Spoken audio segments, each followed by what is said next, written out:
لا حول ولا قوة إلا بالله العلي العظيم. أعوذ بالله من الشيطان اللعين الرجيم.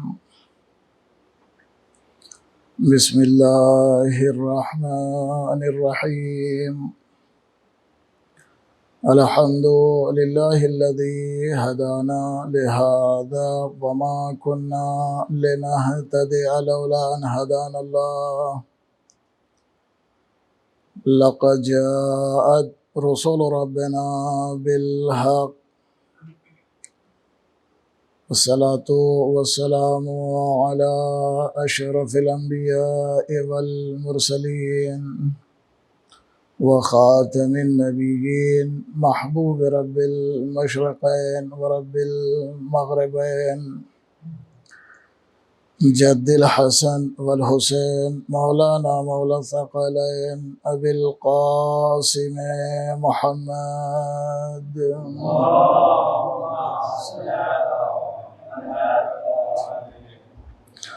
وعلى آله الطيبين الطاهرين المعصومين ولعنة الله على أعدائهم أجمعين. أما بعد فقد قال الله تعالى وقوله الحق. بسم الله الرحمن الرحيم. ادعوا إلى سبيل ربك بالحكمة والموعظة الحسنة وجادلهم بالتي هي أحسن. صلوات على محمد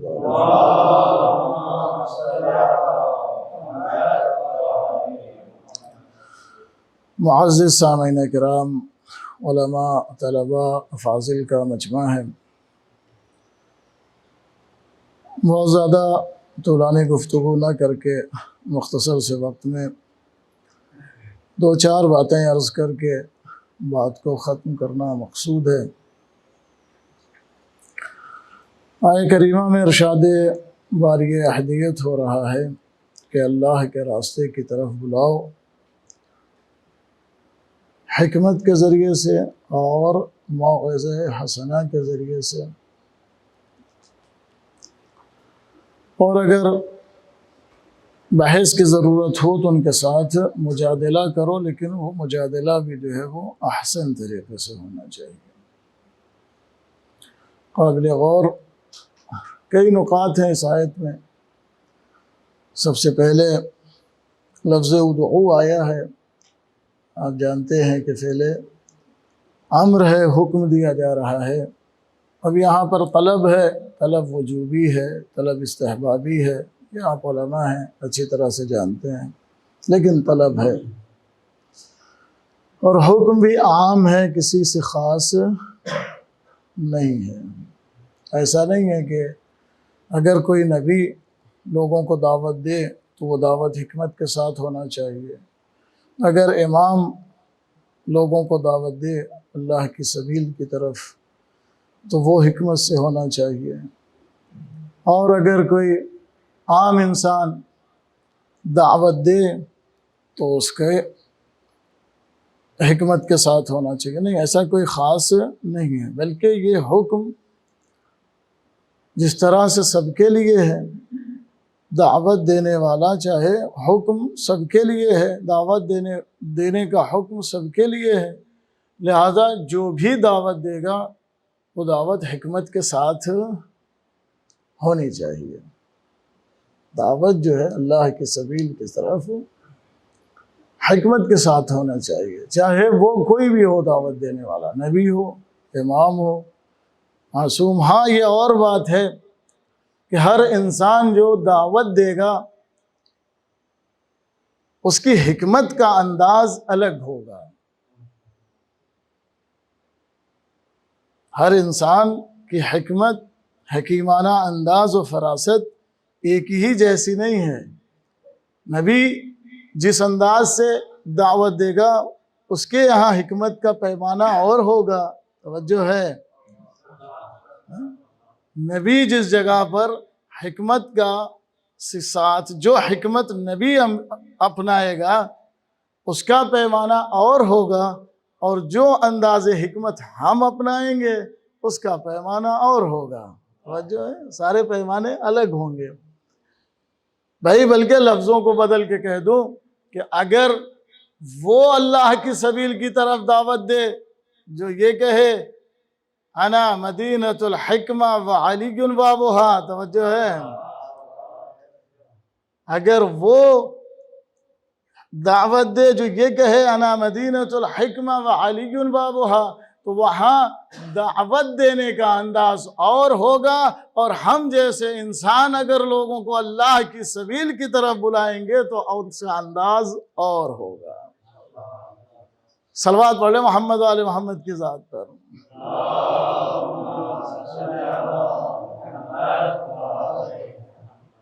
ہے دونوں کے انداز میں فرق ہوگا طبعاً۔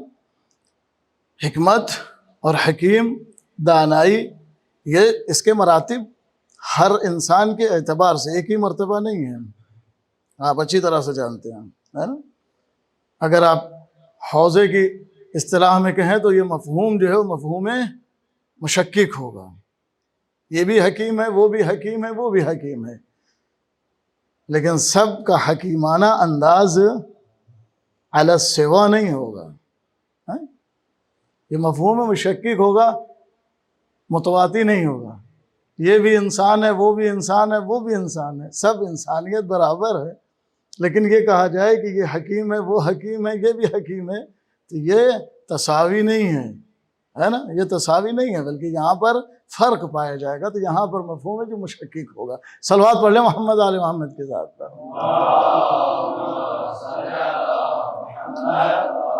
کیا ہے یہ حکمت کی تعریف کیا ہے؟ معرفت افضل الاشیاء بافضل العلوم، افضل اشیاء کی معرفت افضل علوم کے ساتھ۔ اب افضل اشیاء کیا ہے؟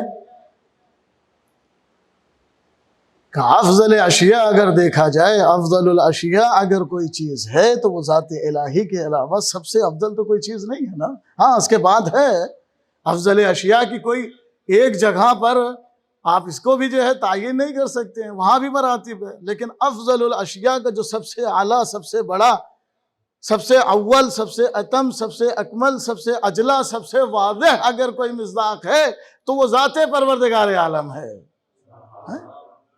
اس کے بعد جو ہے وہ اور بہت ساری ذوات ہیں، نبی اکرم صلی اللہ علیہ وآلہ وسلم، اور پھر وہ آئے گا کہ جو نبی کے نور کا جز ہوگا۔ صلوات پڑھ لیں محمد والے محمد کی ذات پر۔ اس کے بعد وہ آئے گا جو نبی کے نور کا جز ہوگا۔ تو حکمت کیا ہے؟ کہ معرفت افضل الاشیاء بافضل العلوم، اللہ کی سبیل کی طرف دعوت دو، کس کے ساتھ؟ حکمت کے ساتھ دعوت ہونا چاہیے۔ ہم سب چونکہ مبلغ ہیں، ہے نا؟ مبلغ کا مطلب یہ نہیں ہے کہ جو صرف منبر پہ آ کے مجلسیں پڑھتے ہیں۔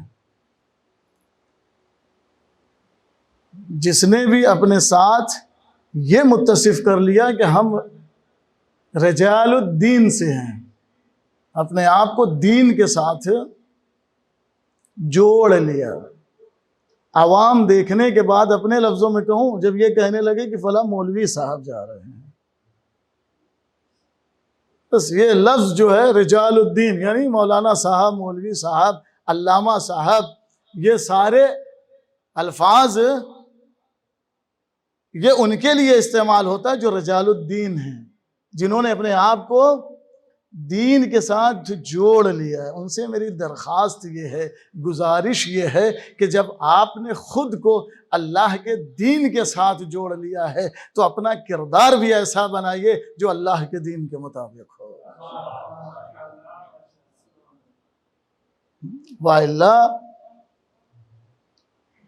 یہ آیت کے مصداق نہیں بن پائیں گے۔ اُدْعُ إِلَىٰ سَبِيلِ رَبِّكَ بِالْحِكْمَةِ، اگر نماز چھوڑ کر کسی بے نمازی کو نماز کی طرف دعوت دیں گے تو وہ نماز پڑھنے والا نہیں ہے۔ داڑھی مڑا کر منبر پر آ کر مجلسیں پڑھیں گے تو کسی بے داڑھی والے سے یہ نہیں کہہ سکتے کہ تم داڑھی رکھو، اپنے پڑوسیوں کا حق ادا نہ کرنے والے اگر کسی سے کہیں گے کہ پڑوسیوں کا حق ادا کرو تو وہ کبھی بھی پڑوسیوں کا حق ادا کرنے والا نہیں ہے۔ میں مومنین سے یہ کہتا ہوں، آج اگر کسی کو ایسی جگہ پر لانا ہو کہ جو لوگوں کو دین کی طرف دعوت دے تو خدا را سب سے پہلے یہ دیکھو کہ جسے تم بلا رہے ہو اس کے اندر دین پایا جاتا ہے یا دین نہیں پایا جاتا ہے۔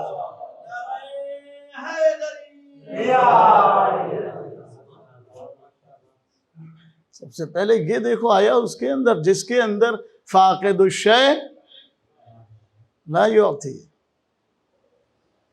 فاقد الشیء، یہ میں اپنے مجمع کے لیے، آپ علماء ہیں جو لوگ دور سے دیکھ رہے ہیں، فاقد الشیء یہ مقولہ معروف ہے، عقل مند اس کے اوپر ابتنا کرتے ہیں، عقل مند اسے مانتے ہیں۔ فاقد الشیء لا یعطی، وہ شخص کہ جس کے پاس جو چیز نہ ہو وہ کسی دوسرے کو کیسے دے سکتا ہے؟ بھائی میرے پاس پانی نہیں ہے تو میں کسی پیاسے کو پانی پلا سکتا ہوں؟ میرے پاس پانی نہیں ہے، میرے پاس پانی نہیں ہے تو میں کسی پیاسے کو پانی پلا سکتا ہوں؟ میرے پاس علم نہیں ہے تو میں کسی جاہل کو علم دے سکتا ہوں؟ بھائی علم وہی دے گا کسی جاہل کو جہاں پر علم ہوگا۔ تو اسی معیار پر عقل مند تو بنو۔ اے میرے سامعین، اے میرے دوستوں، اے میرے عزیزوں، آپ عقل مند بنیے۔ یہ قاعدہ معروف ہے، کسی مولوی کا قاعدہ نہیں ہے، یہ عقلاء کا قاعدہ ہے، یہ عقل مندوں کا قاعدہ ہے، یہ کسی حوزے میں پڑھنے والے مولانا صاحب مجتہد کا قاعدہ نہیں ہے، یہ عقلاء کا قاعدہ ہے۔ فاقد الشیء لا یعطی، جس کے پاس کوئی چیز نہ ہو وہ کسی دوسرے کو نہیں دے سکتا ہے۔ اے عزیزوں، منبر پہ اسی کو لے آؤ جس کے پاس دین ہو۔ اس لیے کہ منبر پر آپ جسے لاتے ہیں دین دینے کے لیے لاتے ہیں، مذہب بانٹنے کے لیے لاتے ہیں۔ جب اس کے پاس خود ہی دین نہیں ہوگا تو کہاں سے دین دے گا؟ اس آنے والے پر ماتم کرنے کی ضرورت نہیں ہے، اپنے اوپر ماتم کریں کہ آپ نے بلایا کیوں ہے ایسے۔ صلوات پڑھ لیں محمد والے محمد کے ساتھ۔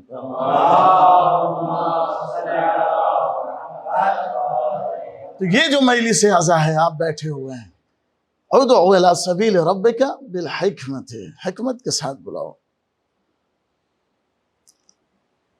یہ جو مجلس عزا ہے یہ اتنا بڑا حکیمانہ فعل ہے ہمارے پاس، اہل بیت کے چاہنے والوں کے پاس، اور یہ اسی فعل کا صدقہ ہے۔ جو مجلس ہے نا، اسی مجلسوں کا صدقہ ہے، اسی فعل کا صدقہ ہے جو صدیوں سے ہم کرتے چلے آ رہے ہیں، کہ آج تشیع باقی ہے، آج تشیع باقی ہے، شیعت باقی ہے۔ اچھا یہ جو ہمارا فعل ہے کوئی ہمارا ایجاد کرتا تھوڑی ہے، کوئی یہ نہ فخر کرے کہ ہم نے اسے ایجاد کیا ہے۔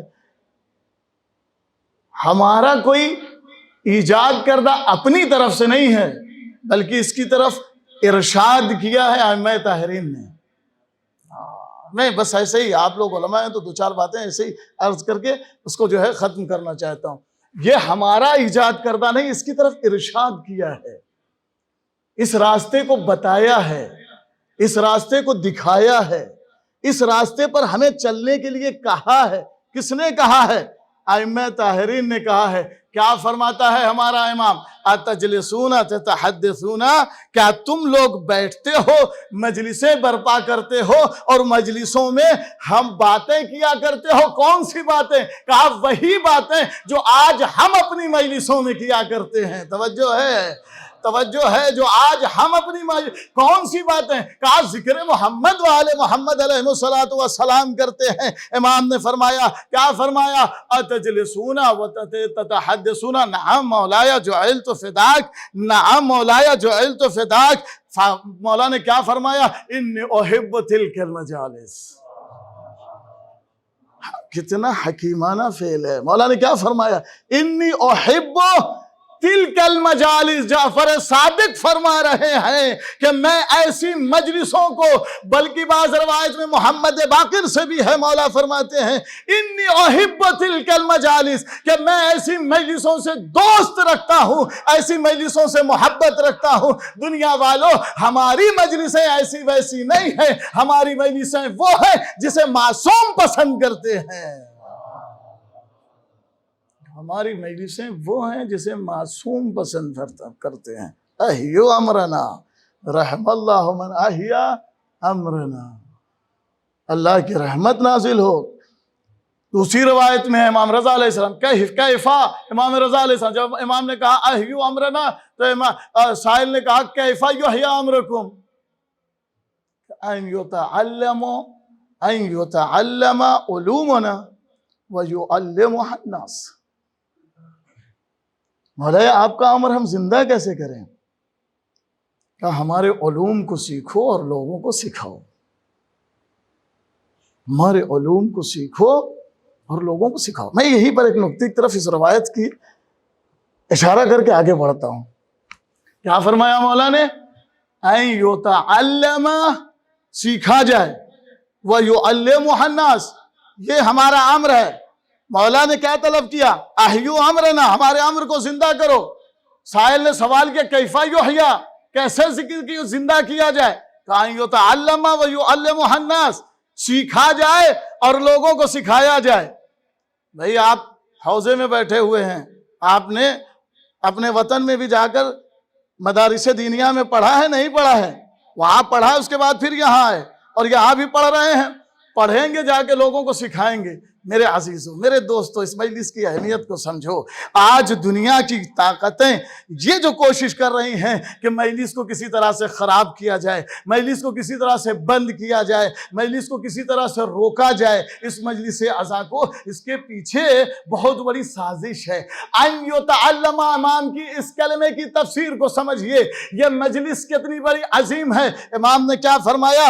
سیکھا جائے اور لوگوں کو سکھایا جائے. آپ علماء ہیں، یہ بتائیں مدرسے میں جا کر کتنے لوگ پڑھتے ہیں، حوزات علمیہ میں جا کر کتنے لوگ پڑھتے ہیں، کتنے لوگ سیکھتے ہیں، کتنے لوگ سکھاتے ہیں؟ توجہ ہے بھائی، کہاں بہت زیادہ، پوری قوم سے 1000 2000 10,000 20,000، اس سے زیادہ تو نہیں، 30,000 40,000 50,000. لیکن یہ بتاؤ باقی کی قوم کو کہاں سکھانا ہے، باقی کے لوگوں کو کہاں سکھانا ہے؟ ہم کہیں گے بھائی ہمارے پاس ایک ایسی درس گاہ ہے جسے مجلس حسین کہتے ہیں، جہاں پر آ کر لوگ اللہ کے دین کو لوگوں کو سکھاتے ہیں.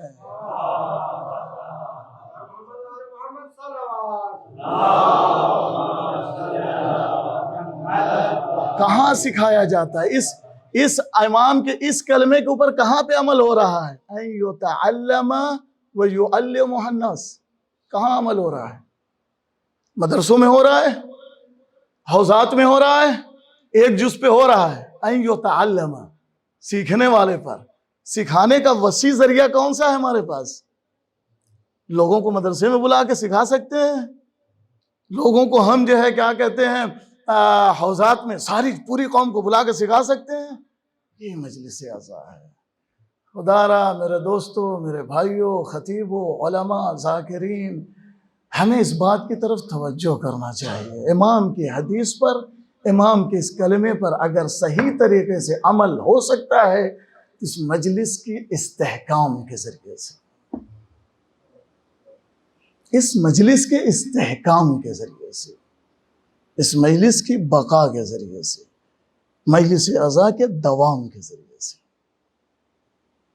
اس کے ذریعے سے ہو سکتا ہے. صلوات پڑھ لیں محمد آل محمد کے ذات پر.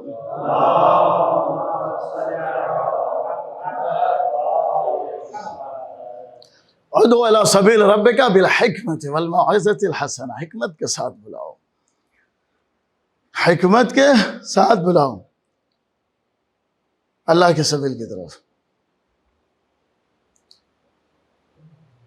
بہت ساری باتیں ہیں. ایک واقعہ کیسے حکمت کے ساتھ بلانا ہے. واقعہ ہے شاہ عباس کا، ایران کا بادشاہ. مولا عبداللہ جن کا ایک مدرسہ تھا، تو ایک دن وہاں دعوت پر گئے، انہوں نے بلایا تھا زیارت کے لیے، دیکھا وہاں پر طلبہ نہیں ہے، اسکول خالی ہے، مدرسہ خالی ہے۔ تو سوال کر لیا، یہ بتائیں اتنی بڑی عمارت، اتنے لوگوں کے رہنے کی جگہ، اور یہ مدرسہ خالی ہے، طلبہ آ نہیں رہے ہیں، خیریت تو ہے؟ انہوں نے کہا ٹھیک ہے، اس کی وجہ جو ہے میں اس کا ابھی جواب نہیں دے سکتا، پھر بعد میں جواب دوں گا۔ کہا ٹھیک ہے۔ ایک روز خود یہ مولا عبداللہ گئے زیارت کے لیے، بادشاہ کے پاس گئے، بادشاہ نے خوب خاطر و مدارات کی۔ شاہ عباس نے جب یہ چلنے لگے تو وہ کہتا ہے کہ کیا کوئی خواہش رکھتے ہیں آپ؟ ظاہر سی بات ہے کہ بادشاہ جب یہاں پر آئے اور اس نے یہ کہا کہ کوئی خواہش رکھتے ہیں، کوئی طلب ہو تو ہمیں بتائیں۔ کہا کوئی طلب ہو تو ہمیں بتائیں، کوئی خواہش ہو تو ہمیں بتائیں۔ انہوں نے کہا کہ ایک کام یہ کرو، خواہش یہ ہے میری، طلب یہ ہے اگر آپ کہتے ہو تو ایک طلب یہ ہے کہ ابھی جب میں تمہارے گھر سے نکلوں اور جاؤں تو کام یہ کرو کہ تم میری سواری کے ساتھ پیدل چلنا اور تم میری سواری کے ساتھ پیدل چلنا اور میں سوار ہو کر چلوں گا۔ بازار سے جب میں گزروں تو میری سواری کے ساتھ پیدل چلنا اور میں سواری پہ سوار ہو کر چلوں گا۔ بادشاہ نے کہا کوئی بات نہیں ہے، آپ عالم دین ہیں، آپ عالم دین ہیں، میرے لیے شرف ہے، میں ایسا کر لوں گا۔ شاہ عباس نے کہا ٹھیک ہے، کوئی بات نہیں ہے۔ نتیجہ وہ نکلے اور شاہ عباس نے ایسا ہی کیا۔ کچھ دن کے بعد جب شاہ عباس پھر اس مدرسے میں پہنچے تو اب جو دیکھا تو مدرسہ پر تھا، اب جو دیکھا تو مدرسہ طلبہ سے، علماء سے پر تھا، بھرا ہوا تھا۔ سوال کر لیا کہ مولانا صاحب وجہ کیا ہے؟ آج سے پہلے جب پہلی مرتبہ میں آیا تھا تو مدرسہ کھلا، مدرسہ فارغ تھا، اس میں لوگ نہیں تھے، آج آیا ہوں تو مدرسہ بھرا ہوا ہے۔ تو ایک مرتبہ عبداللہ کہتے ہیں، مولا عبداللہ کہتے ہیں بادشاہ جو تم نے اس دن میری سواری کے ساتھ جو تم چلے تھے یہ اسی فعل کا نتیجہ ہے، توجہ ہے، اسی فعل کا نتیجہ ہے، اس کے بعد سے یہ مدرسہ پر ہو گیا۔ کہا وجہ کیا ہے، علت کیا ہے، سبب کیا ہے؟ کہا جب لوگوں نے آپ کو پیدل چلتے ہوئے دیکھا اور مجھے سوار ہو کر چلتے ہوئے دیکھا تو لوگوں کے ذہن میں یہ سوال پیدا ہوا، لوگوں کے ذہن میں یہ بات آئی کہ علم کی اہمیت بادشاہت سے زیادہ ہے، توجہ ہے، بادشاہت سے زیادہ ہے، علم کی قیمت بادشاہت سے زیادہ ہے۔ اس کی وجہ یہ ہے کہ آج بادشاہ پیدل چل رہا ہے، علم سواری پہ سوار ہو کر چل رہا ہے۔ اسی لیے تو کہا گیا ہے کہ جب یہ دیکھو کہ اگر عالم کسی بادشاہ کے در پہ جائے تو سمجھ لینا کہ وہ عالم نہ رہا، لیکن اگر بادشاہ عالم کے دروازے پر آ جائے تو سمجھ لینا علم باقی ہے۔ صلوات پڑھ لیں محمد آل محمد کی ذات پر۔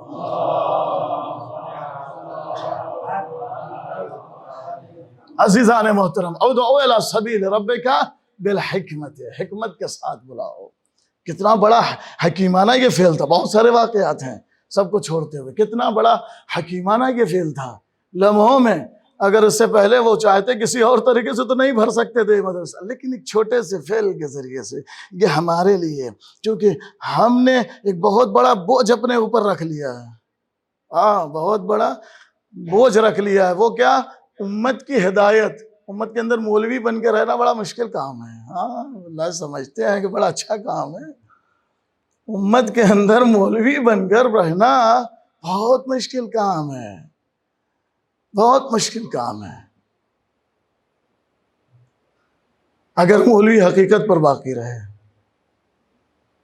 حقیقی مولوی رہے، وَإِلَّا حقیقت سے نکل جائے تو اے سی والی ایک گاڑی نہیں 12 بھی پیچھے چل سکتی۔ صلوات پڑھ لیں محمد والے محمد کی ذات پر۔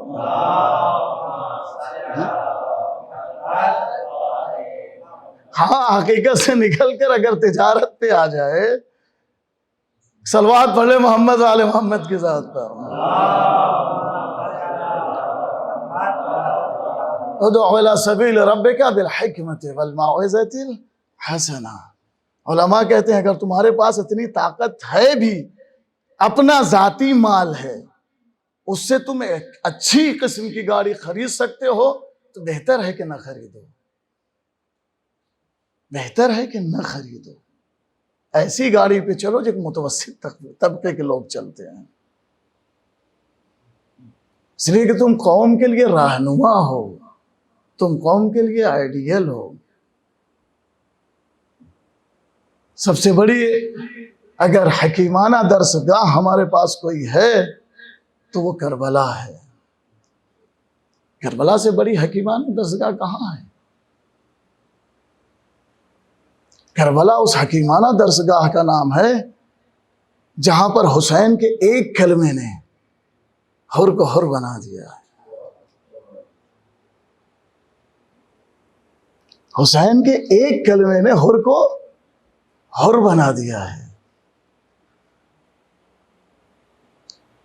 جب امام حسین نے کہا حر تیری ماں تیرے ماتم میں بیٹھے، تو جناب حر نے یہی تو کہا تھا، حسین میں آپ کی ماں کے ساتھ جسارت نہیں کر سکتا ہوں، میں کہوں گا حر تیرے اوپر میرا لاکھوں سلام ہو۔ نبی کی بیٹی کے گزرے ہوئے تقریباً 61 ہجری کا واقعہ ہے نا، تقریباً 50 سال ہو گئے ہیں، تیری نظر میں زہرا کی اتنی عظمت باقی ہے؟ نہ جانے وہ لوگ کیسے تھے کہ جنہوں نے زہرا کے دروازے پر نبی کو سلام کرتے ہوئے دیکھا تھا، جنہوں نے یہ دیکھا تھا کہ شہزادی زہرا جب آتی تھی تو نبی اپنی جگہ سے کھڑے ہو جاتے تھے، زہرا کے ہاتھوں کا بوسہ دیتے تھے اور شہزادی زہرا کو اپنی جگہ پر بٹھاتے تھے۔ اس زہرا کو نبی کے بعد کہنا پڑا صبت علیہ مصائب لو انہا صبت علی الایام سرن لیالیا، بابا مجھ پر اتنی مصیبت پڑی کہ اگر وہ دن پر پڑتی تو وہ دن مثل رات کے تاریک ہو جاتے۔ اگر زہرا یہ کیوں نہ کہے عزادارو، جس بی بی کے گھر میں آگ لگا دی گئی ہو، اور صرف آگ نہیں لگائی گئی ہو، جب بی بی در و دیوار کے پیچھے ہو تو ظالم دروازے کو اس طرح سے پیسے، اس طرح سے دبائے کہ زہرا کی پسلیاں ٹوٹ جائے اور زہرا کے شکم میں رہنے والا بچہ اس دنیا سے چلا جائے، اور زہرا یہ کہتی رہے کہ میرا محسن شہید ہو گیا۔ جزاکم اللہ خیر الجزاء۔ یہ حر تیرے اوپر ہمارا لاکھوں سلام۔ شاید یہ حر کا یہ عمل تھا جس نے حر کو حر بنا دیا، اور صبح عاشور حر کے ضمیر نے یہ آواز دے دی، حر حر تو یہاں عیش و آرام کر رہا ہے،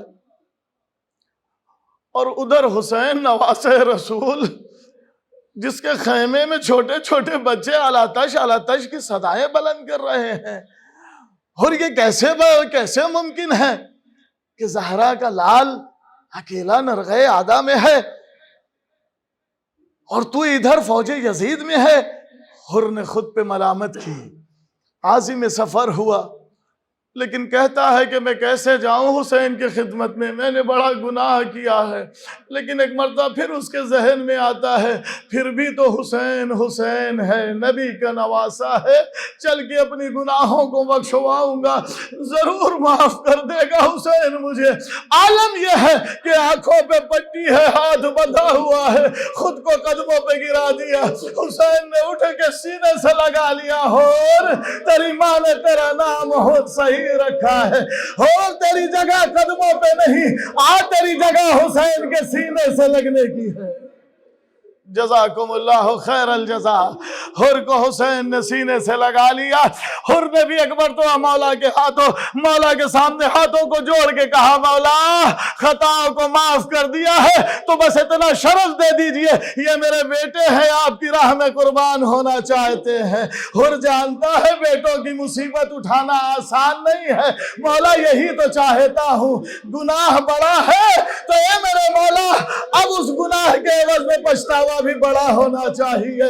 حر چاہتا ہے تو بھیج دے بیٹے کو. بس میں نے مجلس کو ختم کر دیا. حر نے بیٹے کو بھیجا. حر کا بیٹا شجاعت سے لڑتا رہا, لیکن ایک مرتبہ جب گھوڑے کی سینگ سے زمین پر آیا ہے, اپنے بابا کو آواز دی تو حسین نے ایک مرتبہ عباس کی طرف دیکھا, علی اکبر کی طرف دیکھا. اے بھیا عباس, اے بیٹا علی اکبر, حر سے پہلے حسین کے بیٹے, حر سے پہلے حر کے بیٹے کی میت پر پہنچنا ہے. ادھر حر پہنچا, عجیب منظر دیکھا. حر کے بیٹے کا سر ہے, حسین کا زانو ہے. اے مولا, آقا زادوں کا سر, اے مولا, غلام زادوں کا سر آقا زادوں کی آغوش میں نہیں ہوا کرتا ہے. اے میرا مولا نے کیا فرمایا, اے حر جوان کا لاشا ہے, میں نے نہیں چاہا کہ تو دیکھے, دل پھٹ گیا. اے آقا ابھی تو سب زندہ ہے. حر کے بیٹے کے جنازے کا, حر کے بیٹے کا سر اپنے زانو پہ رکھ لیجئے, لیکن جب علی اکبر گھوڑے سے زمین پر آئیں گے کوئی نہیں ہوگا, آپ کا بیٹا ہوگا, وہ بھی کلیل جوان, وہ بھی کلیل جوان, جس کے سر کو آپ اپنے زانو